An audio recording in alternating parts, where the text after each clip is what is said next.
Keşfetmə çıxanları örürəm bölüm 1. Instagramda gəzinərkən qarşıma bir video çıxdı və həmin brelokdan bugün sizlər üçün toxuyacağım. Əvvəlcə ayaq hissələrini toxumaq üçün qara ipdən istifadə edir və 3 zincir üzərinə 10 ədəd ilmə toxuyuram. İkinci sırada düz bir şəkildə toxuyub, üçüncü sırada da eksiltmələr edirəm. Daha sonra narıncı rəng iplə zəncir çəkməyə başlayıram və zəncir çəkib bir neçə ədəd zəncirin ucuna düyüm vururam.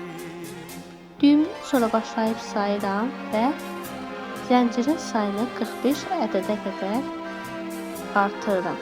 Daha sonra ipin ucunu kəsib diğer ucuna da zəncirin düyüm vururam və bir tərəfini bayaqki qara rəng ayaq toxuduğumuz hissəyə birləşdirirəm.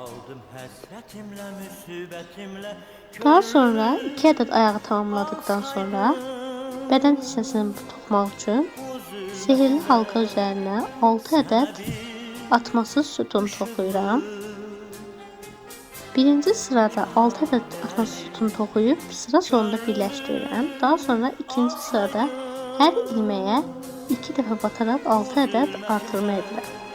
Üçüncü sırada 1 ör 1 artı şəklində toxuyuram. Dördüncü sırada 2 ör 1 artı bu şəkildə 5 sıra toxuyuram.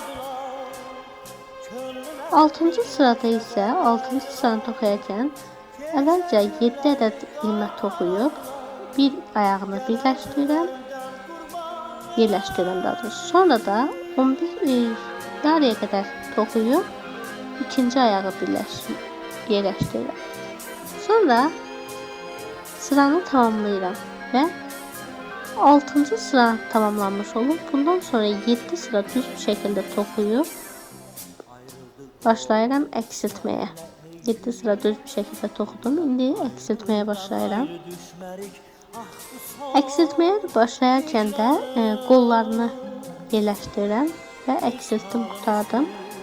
İndi yenə yaşlı iplə zəncir çəkib ucuna düyüm vuraraq birləşdirirəm bədən hissəyə və zəncir çəkərək yarpaq toxuyuruq burada.